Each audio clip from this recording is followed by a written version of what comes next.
Breaking news today on Sekulow, and this is not satire, it is not a joke. The Biden administration has created a dystopian Disinformation Board at the Department of Homeland Security. Keeping you informed and engaged, now more than ever. This is Sekulow. Our Undersecretary for Policy, Rob Silvers, is co-chair with our Principal Deputy General Counsel, Jennifer Gaskell, in leading a just recently constituted Disinformation Governance Board. We want to hear from you.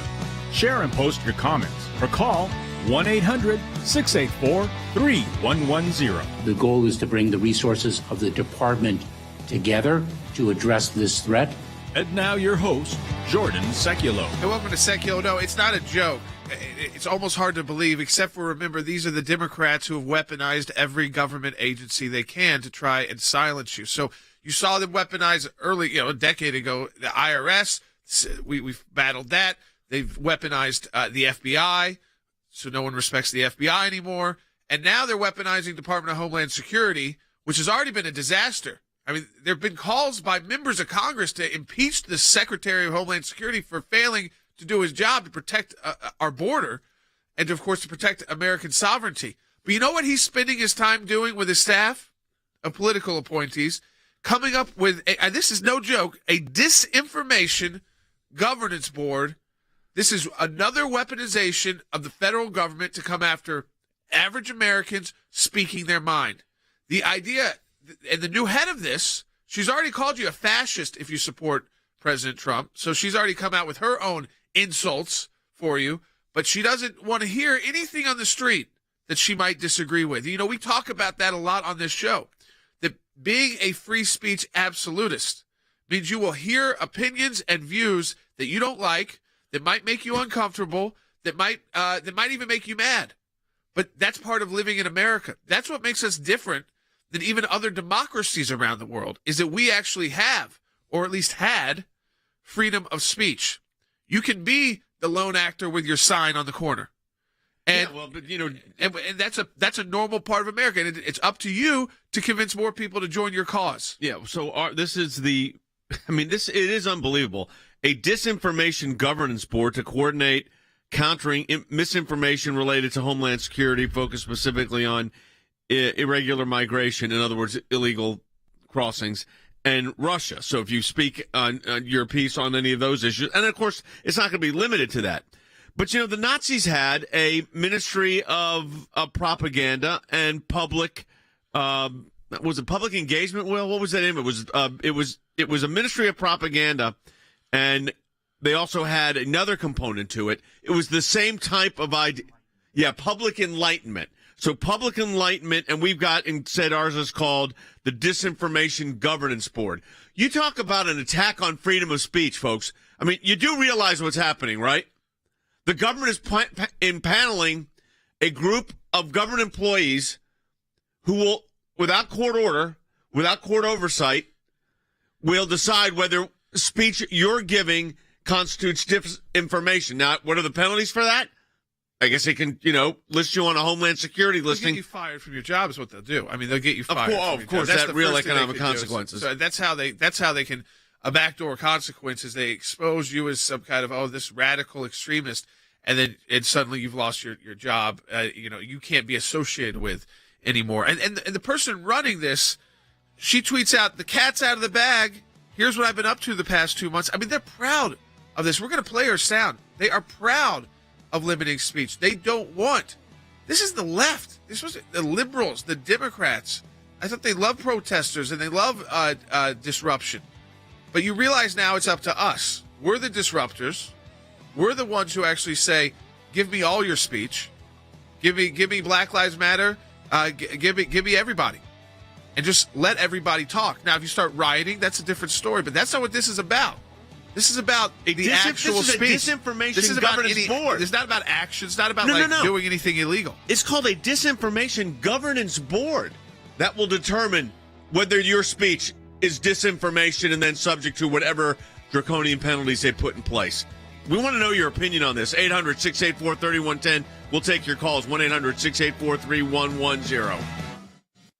The Department of Homeland Security is setting up a disinformation board. We have just established a Mis- and Disinformation Governance Board in the Department of Homeland Security to more effectively combat this threat, not only to election security, but to our homeland security.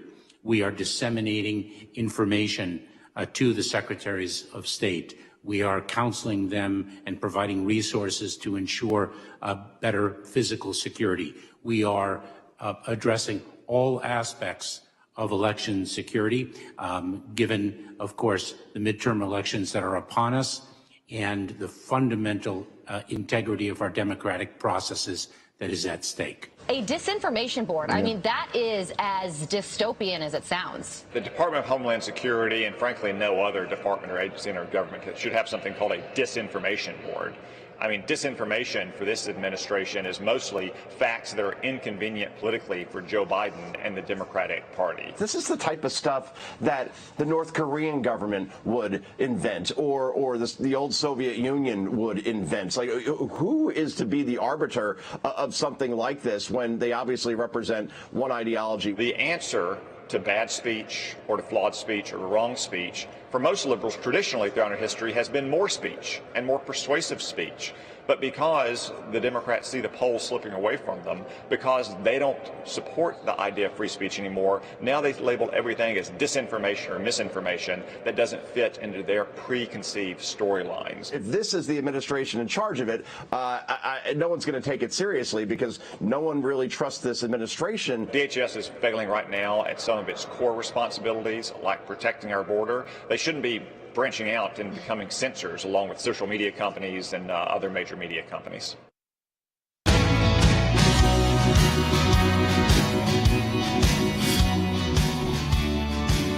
So that the head of this new committee, the Disinformation Governance Board, Nina Jankowicz, she was on NPR. So she went on government-sponsored radio, of course, government speech, which, again, I think we could question why are we funding that in the United States of America when we have so many different media outlets to choose from. But again, this is where they go to promote their censorship of American people. I mean, this is targeted right at you folks. They are talking about the conservative talk radio listener. The person who's willing to take a different political opinion than might be popular in corporate America or in the mainstream media. But then we realize when we all take the opinion together that we make up a pretty good chunk of the United States of America. And that there's a lot of us questioning just the entire design of our government and especially these institutions, because they are weaponizing them, not against illegal immigrants, which is what the Department of Homeland Security was for, terrorists and border security. No, they're weaponizing it against you. It makes you think, why do we need the IRS, the Department of Justice, the FBI, and the Department of Homeland Security? They're not protecting us. They don't. It seems like every time there's some kind of attack on board, they're playing catch up. Even when they've encountered that person before, they've actually spoken to most of these people who commit these big crimes or terror attacks, and then they're not protecting the border, which is their entire job. But listen to her. They are not hiding from you. They are telling the world, I'm here to censor you. You can't help but notice that many of the free speech absolutists are often online trolls themselves, and or they are wealthy white men who presumably have ample means to protect their personal safety. Yeah. They have personal assistants. They have security guards. They have, people who can provide, a zone of personal safety for them. But to the argument that it is just words, what do you say? It's not just words. So if I were walking on the street and a crowd of hundreds of people were shouting the insults that we spoke about at me, police would intervene. Bystanders would intervene. It would not be acceptable. And yet it is happening to millions of women around the world, and worse, every day. But it's so mischaracterized. I can insult you. It's America. I can't, if I threaten you, that's different. But insulting, and what does that even mean? You remember what I just said before in the earlier segment? Hearing things you don't like to these snowflakes is insulting to them. Everything is about somehow this is protecting minorities. Somehow this is protecting women. But the truth is, when you start limiting speech, you're hurting the minority view the most. The minority view is the view that gets shut out eventually. And it's only the view of the government. So I get this idea that we don't want to insult people anymore. Come on, this is the United States of America. We're known for that. Free speech is supposed to be robust. It can be aggressive. It can't be threatening, right? But here's what you have. You have the United States government setting up a disinformation board to review speech of American citizens. And the person that's heading it up, Nina Jankowicz, says, I shudder to think about if free speech absolutists were taking over more platforms. Shudder to think about free speech absolutists? You mean people that believe that free speech should be robustly protected like our founding father, the whole founding generation? But here's what's so concerning. I want you to think about this, everyone. A government agency, the Department of Homeland Security, sets up a Disinformation Governance Board. Who do you think they're targeting? You know who they're targeting. You, me, broadcasts like this. You think Facebook is censorship? Just wait till the government's involved now in disinformation review. Yeah, they don't like what you say. I mean, so they're questioning Joe Biden, questioning their policies, questioning the way their politics is now going to become something that is, you are now anti-American. You're an enemy of the state if you happen to question the state. So I think our job now is to question everything as much as possible and to realize that these so-called leaders, okay, they're not to be respected and trusted. They're telling you what they want to do. So they're not hiding back. You would think this is something that, like, they planned this actually to come out. They had a Democrat ask the question in the committee hearing so that they could get ahead of this news story. And then she comes out, the cat's out of the bag. I mean, her former job, her career is, she was a disinformation fellow at the Wilson Center. And she advised the Ukrainian Foreign Ministry, which again, was she the one that advised the Ukrainian Foreign Ministry to go forward with a NATO application that led to a war? I mean, this idea too, you put all these things together. It's like everyone is not, why are all of these people coming from the same world? And ask yourself that question. Right. They promote this idea, and her idea that I don't want to walk down the street and see things I don't like or hear things I don't like, that don't live in America. Except for, and that used to be the kind of majority of us from all political walks, far left, far right, and in between, would say, no, this is a country where you could be insulted, and you might not like what you see, and you might not like what you hear, and you might have to explain it to your kids when you walk by, but that's a part of liberty. It's part of freedom. And they are confusing criminal activity with the ability to just speak freely. The idea that you can't just have a discussion now without worrying that it's going to be criminalized. And I think what they're going to do is this is going to target people for employers to feel pressure to remove these people from their jobs, and that's how it's also just a way to silence all of us. It's going to be shaming. Here's what Josh Hawley, senator, said in a letter to the Homeland Security Secretary Mayorkas. I write with deep concern about the Department of Homeland Security's decision to create a new Disinformation Governance Board. I confess at first I thought this announcement was satire. Surely no American administration would ever use the power of government to sit in judgment on the First Amendment speech of its own citizens. Sadly, I was mistaken. Rather than protecting our border or the American homeland, you've chosen to make policing American speech your priority. This new board is almost certainly to be unconstitutional and should be dissolved immediately. We think it is unconstitutional. We're looking at, by the way, at the American Center for Law and Justice, we're looking at legal challenges already. I'm going to find out through a FOIA who started all this. Well, it comes 2 days after Elon Musk buys Twitter and Truth Social launches yes, we need fully. To announce that. And so we're on Truth Social now, as well, like we're on other social media places. So you just look up Sekulow. You can find all of us, or ACLJ, and we're there. At Jordan Sekulow, at Jay Sekulow, at Logan Sekulow, and at ACLJ. Yeah, so we're all there, and so that platform opens up to everybody. So it's got millions of people on it now. Twitter is totally changed, and overnight, Elon Musk is changing the culture there. Though we said give him some time because he's got a lot of bad actors inside. But this idea, That's who they're targeting. And when they say it's white men with security guards, this is not who's on Truth Social. On Truth Social and other places, it's everyday folks. It's not Hollywood celebrities. They've got all of that protection. She works for the government. She gets all that security and protection. It's about how to silence you. It's not about the top speakers. It's not about the people who, again, at the top. It's not. It's that they want to go after you for even speaking your mind. And the idea, again, they make it a racial issue. They make it a sexist issue. And they make it about minorities. Their job at the Department of Homeland Security is supposed to be securing our border, killing and arresting terrorists. What happened? What happened to our government? Why are we funding it? I mean, the idea is, let's say Republicans do take charge. They've already threatened to impeach him. Why not just shut it down at this point? What's the point? You could put Border Patrol back with DOJ or some other agency, because they are obviously have gotten so politicized. This is the thing with the FBI. They never stop terrorist attacks. They never stop crime. Crime is up, unbelievable amount. The amount of police officers killed up 59% in 1 year. But what's the FBI focus their time on? Not on Hunter Biden's business dealings. No.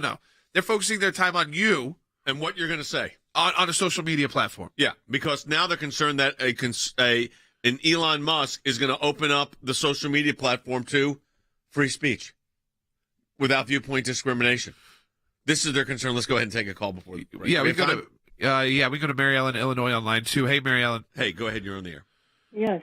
Oh, I thank you so much for issue here that you're raising, because I agree. First of all, I always thought political speech is protected speech. Okay. It is. And this misinformation, it's not consistent with their defined role or authority given them, under the executive branch, correct? Oh, exactly. And so the challenge to this formation of this governance, Disinformation Review Board, is going to be multifold. I think a Disinformation Governance Review Board probably runs afoul, depending on the application of how they use it, but certainly you would think runs afoul of the First Amendment's free speech clauses.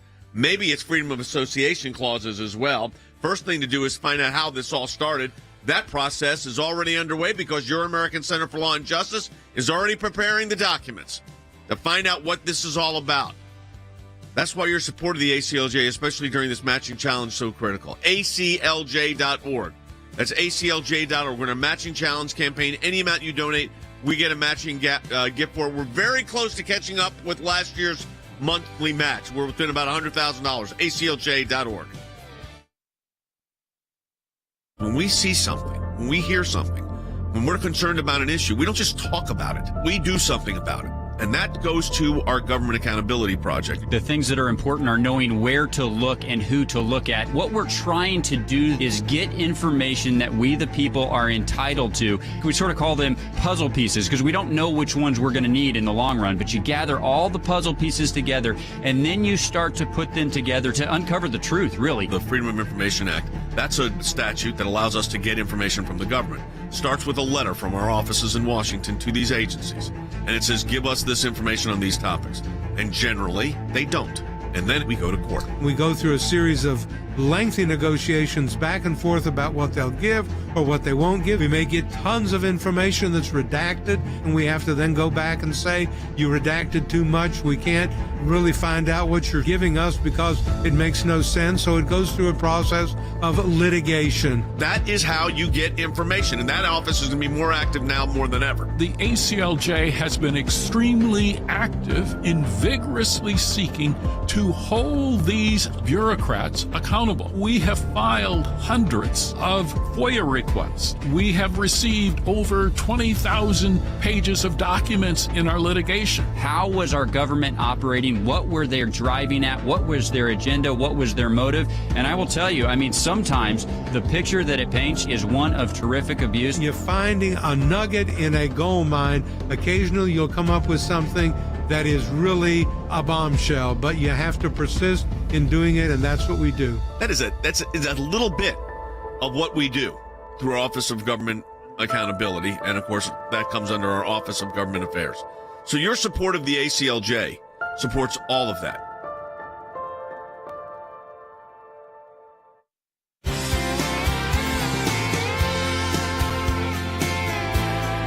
Sekulow. We are taking your phone calls to 1-800-684-3110. I think, it's a dangerous situation when the U.S. government starts getting involved in the censorship game and they start deciding they're going to put in the Department of Homeland Security, of all places, which is a law enforcement agency. So think about this is criminalizing free speech. The idea now that being a free speech absolutist is anti-American? No, it's anti-government, and that's what they don't like. And again, it's pro-Constitution, though. It is pro-Constitution, but the question here is they don't like the Constitution either. To them, that's meaningless. Remember what is a fundamental right? No response. She had no response. No, her fundamental right was I will be impartial. A friend of mine, a friend of this broadcast, just sent me a very interesting chat or text, and he said, and he's in the media business. He said, I can hear my father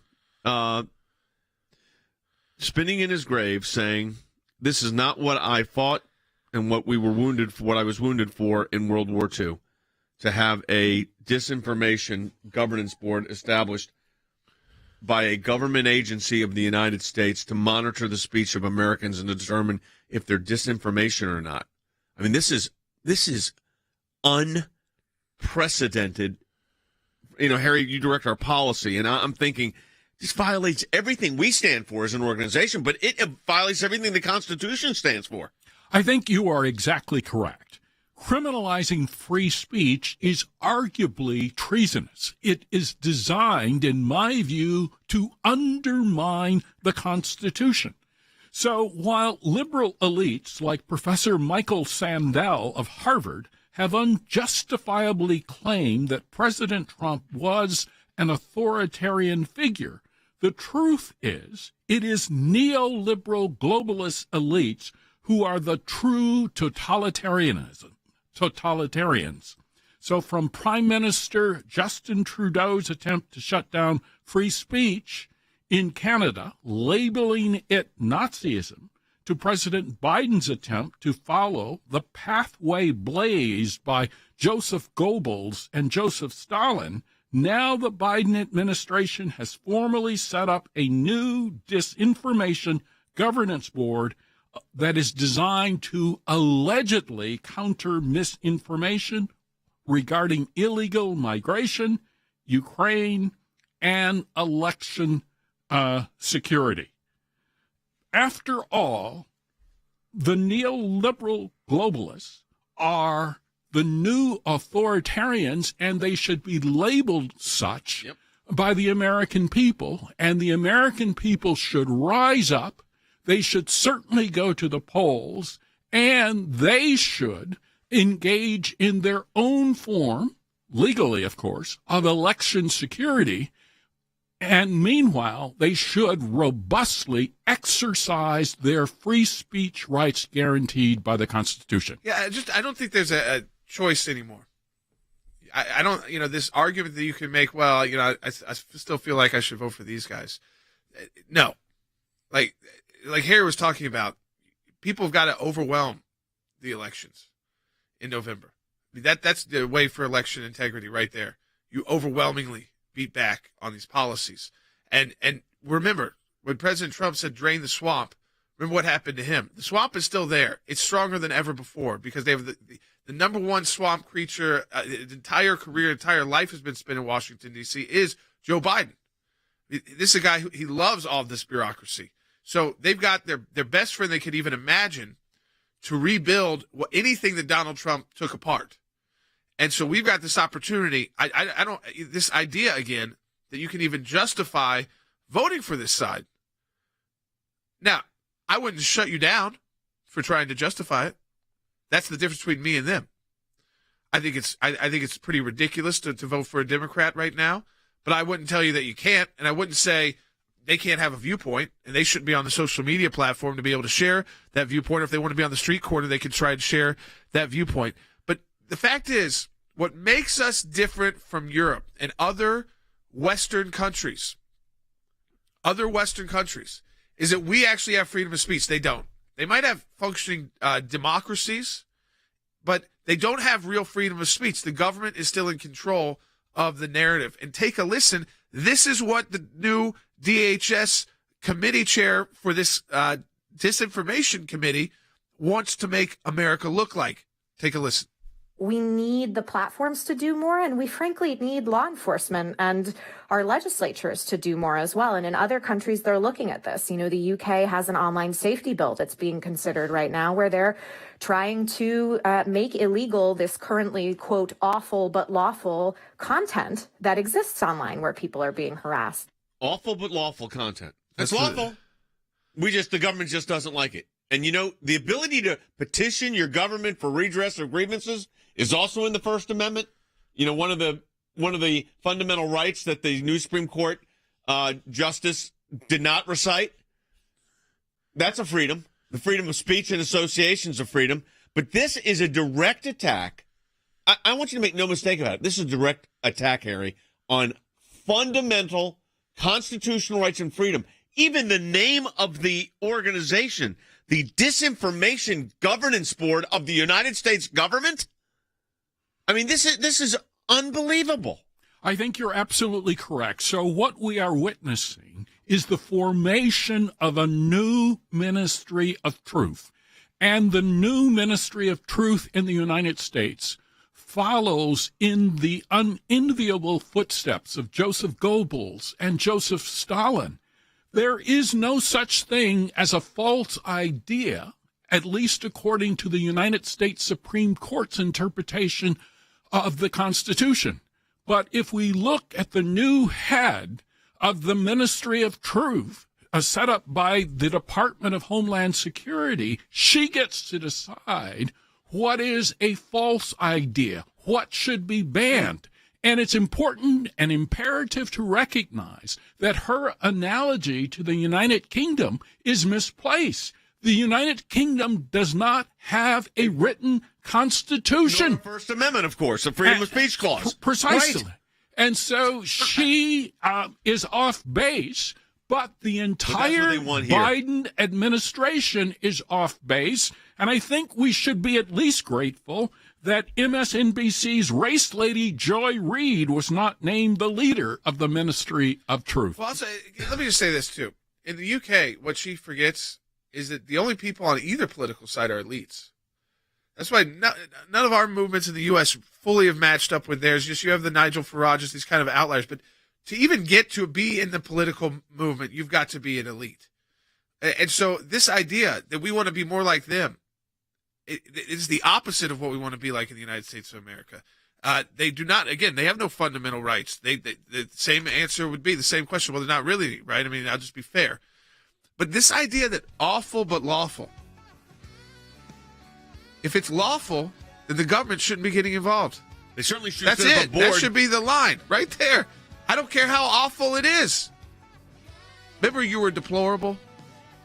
Now it's awful but lawful. Can you imagine, I guess, advocating a pro-life viewpoint could be deemed to be disinformation?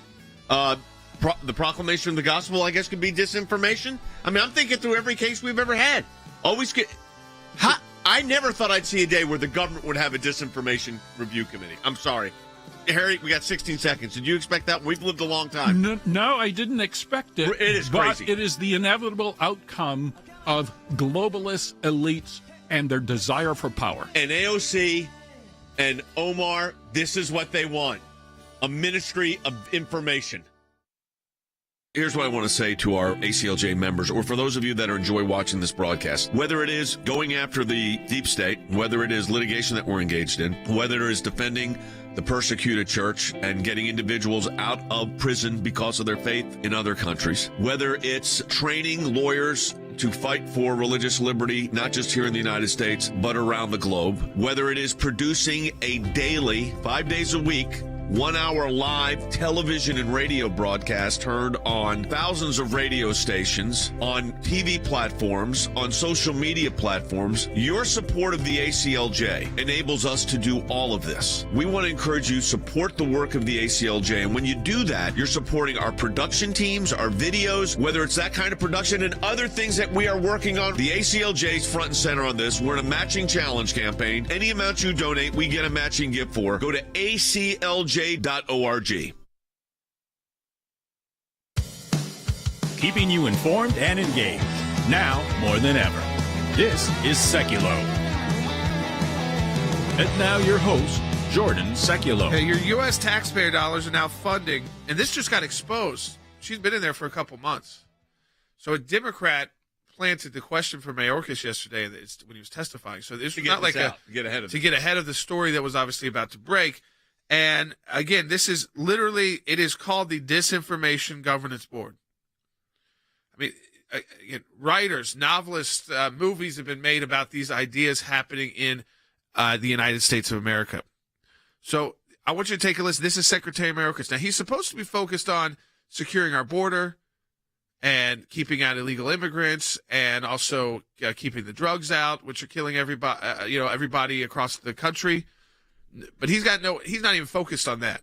He's spending his time on creating a Disinformation Governance Board. Take a listen. Our Undersecretary for Policy, Rob Silvers, is co-chair with our Principal Deputy General Counsel, Jennifer Daskal, in leading a just recently constituted Misinformation, Disinformation Governance Board. So we're bringing, the goal is to bring the resources of the department together to address this threat.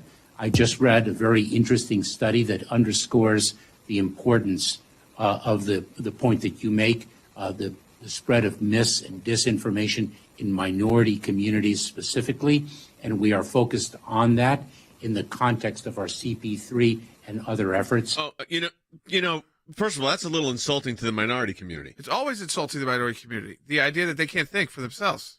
Well, if you don't explain it to them. Right, you got to tell them what to do. You got to tell them the rest how of to the vote. communities can figure it out. Well, maybe, but the minority communities especially. This is what's preposterous. I mean, they've always had the dim view of the minority communities. Let's be honest. That's the way the left always operates. And misinformation and disinformation. How about this, Mayorkas? Secure the border. Stop the sex trafficking. Stop the drug cartels. Stop the fentanyl from coming in here. Stop overrunning our cities. That would be a good use of funds. But instead, we've set up a governance board involving misinformation and disinformation. The new official government censors.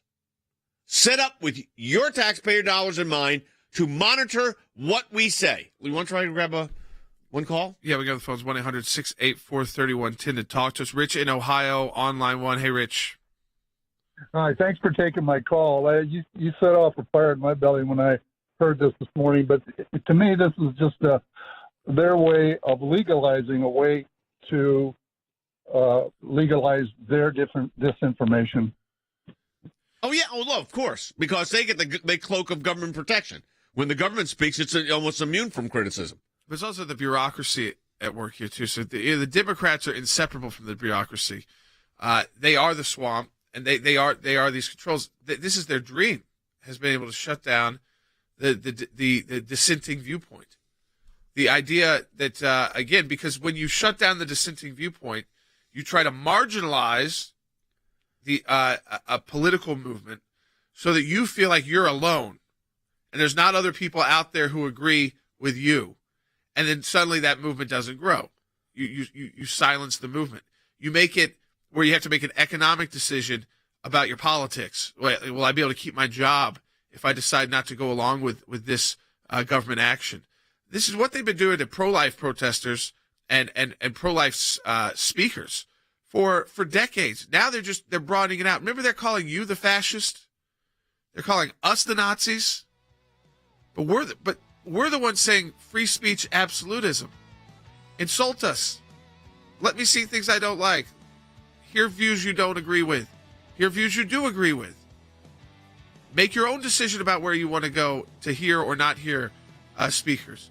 But the idea of walking down the street of America and not being offended, this is the same people who try to take down crosses at Arlington National Cemetery because they said it makes them throw up. Remember, that's their argument in court. It makes them physically ill. That's what America's about. It's about sometimes being that upset about some other speaker's speech, but you're not shutting them down and you're not criminalizing it. That is what they want to do. They want to make it a crime, and they will come up with economic penalties to shut you up.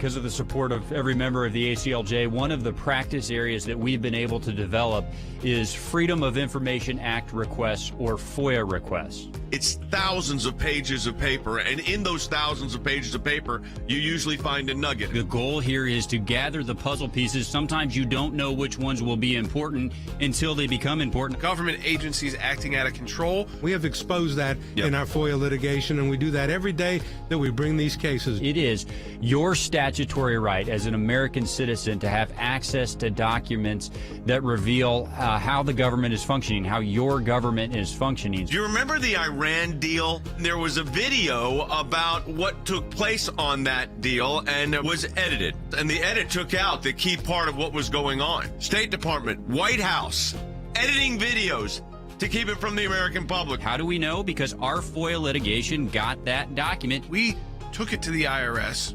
No one ever does that. And because of it, it's a very weak government agency that used to be the scary government agency. What the IRS was doing was violating the Constitution and statutory law. Because of the litigation we engaged in, it's a different agency. They can't do what they were doing before. They've been hiding behind in the shadows. These FOIAs bring them to light. And all of this information came because we went to court to get the information. Many times when we make these requests, the requests actually end up in court as the bureaucracy fights back to withhold the information. But that's okay, because the law is on our side. We are entitled to the information that is in these requests that we have made. We've got the declassified list of Obama administration officials who started asking to unmask. How was our government operating? What were they driving at? What was their agenda? What was their motive? The picture that it paints is one of terrific abuse. Those of you that support the ACLJ, this is what it's all about at the end of the day. Think we haven't been on this, folks? We've been on it.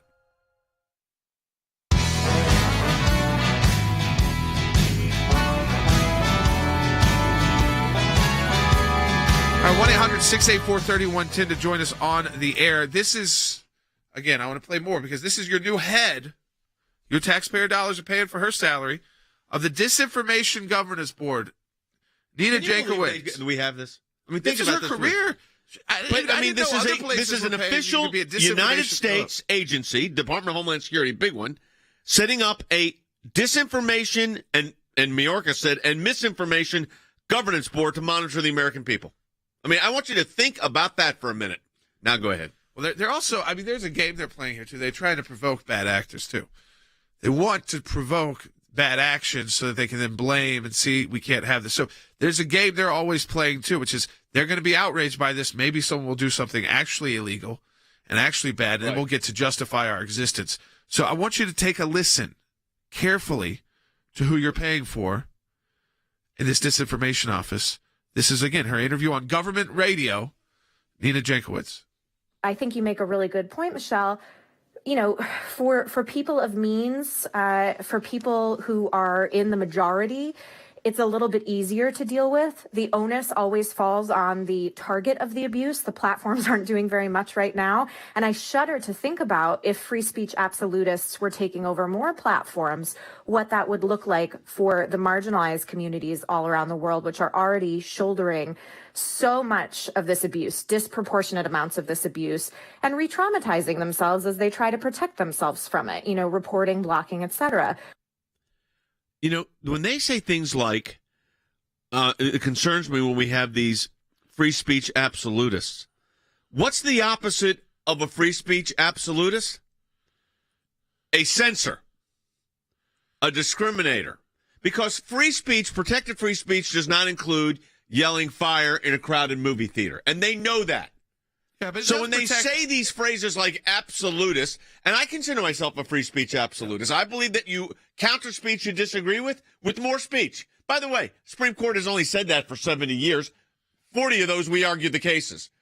But we have a government agency that is now the Government Disinformation and Misinformation Governance Board. I mean, don't you all drive by probably on your way to work or drop your kids off at school? I know I do. There's a guy on the corner with a sign. He's been there for like years. He's not gathering a lot of supporters, by the way. It's pretty crazy stuff what's on his sign, in my opinion. The police are not, I don't think he needs to be arrested. He's not doing anything illegal. He's on a public sidewalk with his sign. That's where he's chosen to spend his time. If you want to engage him, he'd be happy to talk to you. but most people just drive on right by. That's what makes us different than the UK. You won't see that guy there. You won't see them in France. You won't. So I'm talking about Western European countries. They don't have that kind of protection. So for him, and then for us, the idea of how do you create a new political movement in our country if you can't be again against the system? Think about that. So the Senate's looking at it. Josh Hawley's concerned about it. Then where do we think this is going? Dan, Ben, our Director of Government Affairs. Yeah, we talked yesterday, Jay, House Secretary Mayorkas was on Capitol Hill this week on the House side dealing with this issue and others. He's still there today, but he is going to be next week in the Senate in front of the Homeland Security Committee that Josh Hawley sits on. And Jay, this topic that you're talking about today, this is going to dominate the senators' questioning when Secretary Mayorkas is over there. He tweeted this: the administration that activated the FBI against parents at school board meetings now has created a government disinformation board to monitor all American speech. It's a disgrace. Joe Biden and Secretary Mayorkas dissolve this monstrosity immediately. Hey, I got to tell you, I've seen this letter. I've read this letter. This is what the senator is going to next week when Secretary Mayorkas is before him. We need to get just more, and I really appreciate Josh Hawley doing this, but we got to get much broader base senatorial support. I think there'll be some Democrats. I don't think Joe Manchin's going to go for this. Yeah, I don't think Sinema's going to go for this. I don't think Tester's going to go for this. These disinformation campaigns, not going to play well in their states. No, not if the word gets out. They're trying to get ahead of this story. Let's go to Sandy in Tennessee on line 3. Hey, Sandy. Hi there. Well, when I heard your first round of this, the immediate thing that went through my mind was this done as a response to Elon Musk taking over Twitter? As I've listened to you through the rest of the show, what I think I just heard was them saying that this was a recently constituted 2 months ago organization.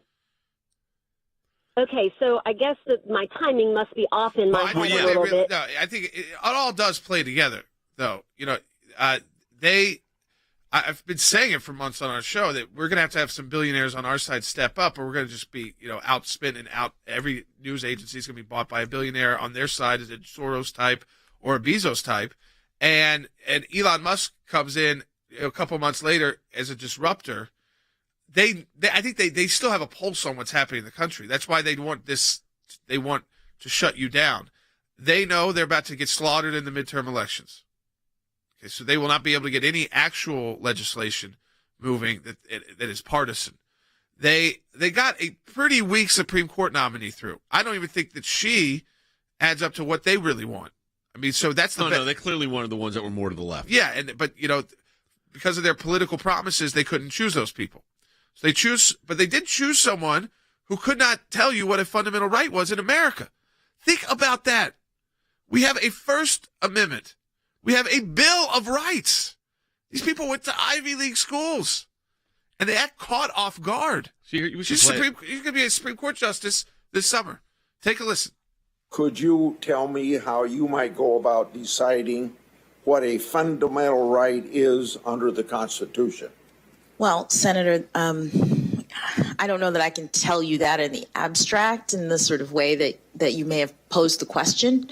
There is precedent in the Supreme Court. No, related. You don't have to rely on the Supreme Court for your rights. You don't rely on the Supreme Court for your rights. That's what she just said, though. The idea is we have speech, religion, petition your government, petition your government, Second Amendment. The list goes on. Against yourself? Speedy trial? We have a Bill of Rights. There's a simple question. It shouldn't be partisan, but this is their idea. They are questioning the basic structures because why? They were written by white men. That's what this all goes back to. How many times with all of these sound bites are you hearing race and white men? It's the new way to just call someone a Nazi. You don't have to say Nazi. You don't have to say a fascist, even though they do use those terms. Just say white men. Well, who wrote the Constitution? It's the white men. So there's really no fundamental rights. And the idea of America, it's a bad place. That's CRT. This is a bad place to live in. We're not a great country. So it's again, the whole idea is they're taking it from the inside, trying to turn America into something it was never intended to be. Here's a question that I have, Dan, and this is where, is there, Josh Hawley's letter is great, But this is a board that is now functioning. It's already set up. It's not to be arranged. It's operating, and it's the Disinformation Governance Board to handle misinformation and disinformation through Homeland Security. Who else is going to get on this? And can we work up there on the Hill to build support for what Josh Hawley's trying to do? Because this is a real outrage on the First Amendment and fundamentally undercuts our constitutional republic. Already working on it, Jay. I think this is how it's going to go. Next week when he's in front of the Senate, yes, they're going to have the back and forth. There will be more information gathered. But here's where I think the bipartisan support that you're talking about, Jay, comes in. Even though this is already set up, even though it's already functioning, the funding of that, so the continuance of the work of that board is going to have to be funded by the United States Senate. I think that's where the people like Senator Manchin, Senator Sinema, Senator Kelly, hopefully a wide range of others. Quite frankly, Jay, it ought to be 100 U.S. senators. Maybe it won't be, but it should be. They ought to say, we aren't going to fund it. So you might not get the Biden administration to walk away from it. But, Jay, if the United States Senate says we will not send them $1, that's how you shut a board like this down. And that's a goal that I think is doable. Let me go to Bill in Wyoming on line 4. Hey, Bill. Hi, thanks for taking my call. So this committee, my question, I hope, is right. This committee, what their actions are is if I stand with a pro-life sign in front of an abortion clinic, I'm some kind of anarchist. But if I stand in front of an oil company with a please save our planet or prevent global change, I'm some kind of a savior for the whole world. Is that the idea? Yeah, the idea is they will pick and choose the actors they like. So they're okay with Antifa burning your city down. They're okay with Black Lives Matter not just being a protest movement, but also rioting, and they don't make the distinction between the speech and the movement. You can't criticize one and say the other. I say all the time, if you want to speak about Black Lives Matter, you want even civil disobedience that we accept to a certain point, you start rioting, though there's crime there. Antifa, there's crime there. You can have those viewpoints. I don't want the government picking and choosing between whether I want to be again, some anti-fascist, even though they're kind of similar to fascist, or if you want to be part of Black Lives Matter, or if you want to be a pro-life protester or a pro-abortion protester. Don't have the government picking and choosing the winners. That's up to politics, which is supposed to be then up to the American people. We pick the winners. That's the idea, anyways, is that we pick the winners and losers politically. They don't. They're there just to work for us, to ensure that the basics of our government work, like border security. But they're spending their time literally creating a disinformation board, not protecting you from fentanyl or your family, not protecting you from illegal immigrants or cartels. Thanks to your support of the ACLJ, we have had many victories. The report is coming out that shows that not only did Tea Party groups get more scrutiny, but so did a host of other conservative groups. It was something that no one could believe our government was even capable of doing, and now they were admitting it. It's one of the most significant wins in the ACLJ's history. To take on the IRS and win, for the ACLJ, life has always been a top issue. Barbara, I am here at this site because there are thousands of people and millions across America that say abortion's murder. When you're fighting for the life of the unborn, you're on the right side of history, you're on the right side of law. These are young people in their 20s and 30s that are doing this, are fighting for life to beat back the abortion juggernaut. It's very important that we remain hopeful that the courts that the Trump administration was able to impact will give us good rulings that are based in law and sound reasoning. This is one of the social issues we're winning. There are historians that point out that religious persecution is at its highest level since the first 3 centuries when the Roman Empire led religious persecution. A mid-state pastor's family is fighting to bring him home. We are getting my husband after 7.5 months.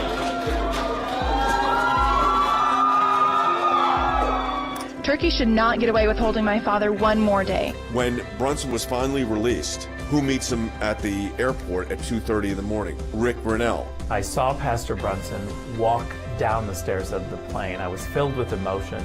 I told him that we were praying for him. The American people never forgot about him. I'm thankful, I'm grateful, and actually I'm astounded. We need your help as we continue this work here in the United States and around the world. Join the matching challenge today, and your tax-deductible donation will be doubled.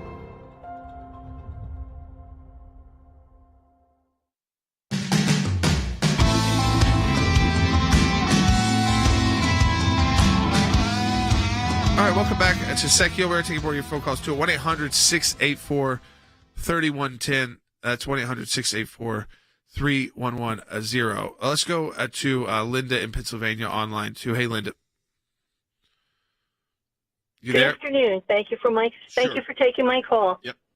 Other than voting and praying, what accountability does the White House have to the American people that put him in office? Well, look, I mean, the elections have consequences. Now, the accountability is going to come. I'm holding in my hand right now a first draft, so it's not final by any stretch of the imagination, of a Freedom of Information Act letter that we're going to send off to the United States Department of Homeland Security to get information about this misinformation and disinformation governance board that's been already set up. So that's happening. So that's number one. I want you to understand that. That's in process. So that supporting groups like the ACLJ and our Government Affairs Office, for instance, in Washington, can get results. When we do get results in these cases, it takes time, but you have to do it. So that's one thing you do. Yeah, there's a constant political process. You have midterm elections going up all the time. And what I think that the big message to all of us right now is you better get out and vote. Don't sit on your hands and say, I don't think my vote will be counted, because they'd love that. They'd love for you to sit at home and not actually vote. That makes it easier for them, a lot easier. So, and get your friends to understand you're steps away from giving up a lot in our country. I mean, if you give up this kind of power, I already think we gave up too much in the 60s and 70s. We started funding it, news services for the government. And again, the idea that the way they've gone after pro-life speech is the way now they're just going after all speech, the picking and choosing. So you got to show up. You have to organize. You have to be unified, not always in every political view you have. I think that's what makes our movement unique, is that you don't have to agree on everything. But there are some big ticket items that we want to make sure we're electing people for. And one of the main, it's kind of crazy that we're having to say it, but the idea that we're going to protect freedom of speech means you have to vote Republican, because look at what the Democrats are doing. They might have a couple who come out against this, but it'll be a couple. Yeah. The mainstream of the Democrat Party agrees with this right now. Right. Agrees with the idea of of a oversight board of everybody's speech. You can't be the person on the corner anymore in the United States of America. No, or use the internet or get your views out, or the new public square. Wes Smith is a retired colonel from the United States Army, and Colonel Smith, I got a note from a friend of mine whose father served in World War II, was wounded, received decorations and acknowledgments about his injuries in war, and you put on the uniform of the United States. You've served all over the world. How does this make you feel as a military man?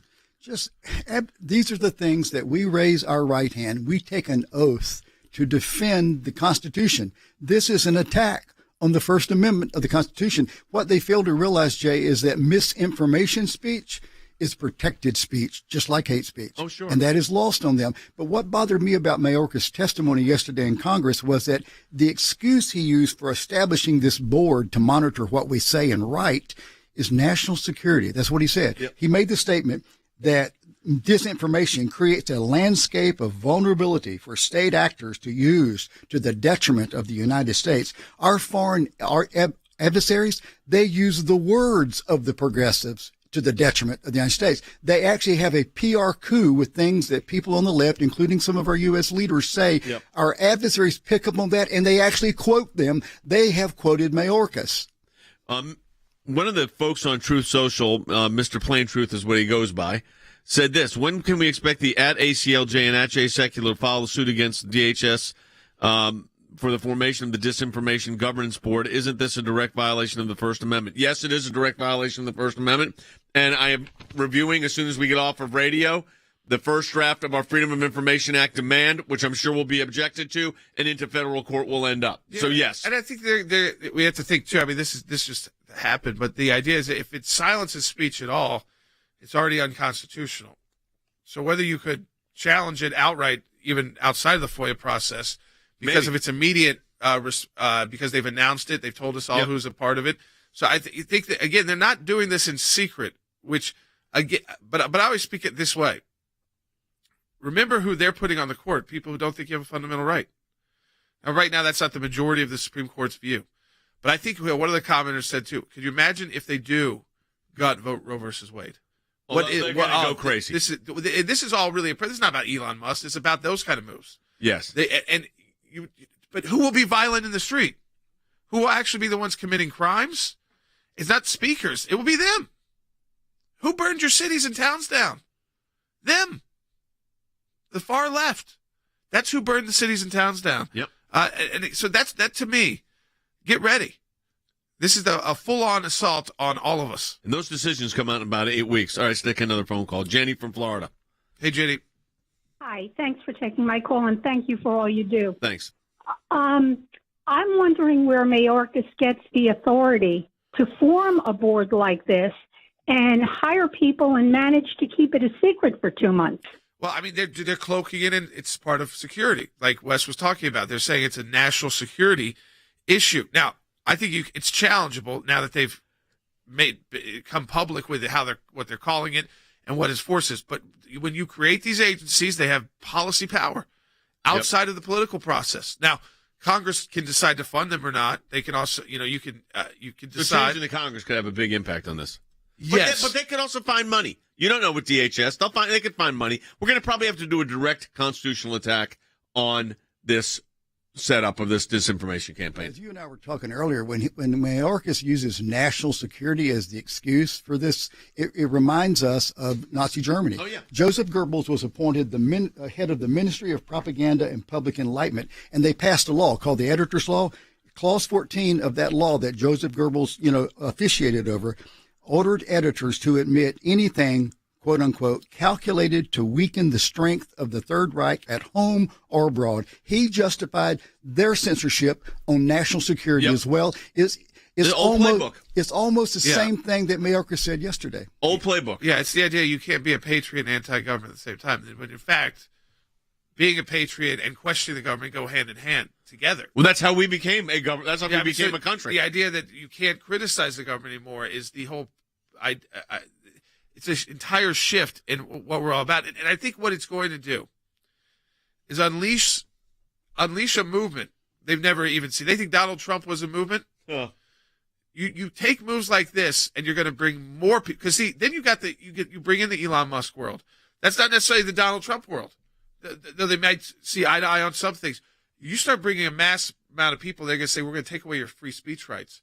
You don't have to get into the nitty gritty of political campaigns and their the party system even to create a movement that might be their worst nightmare. You already are. They've called you deplorable.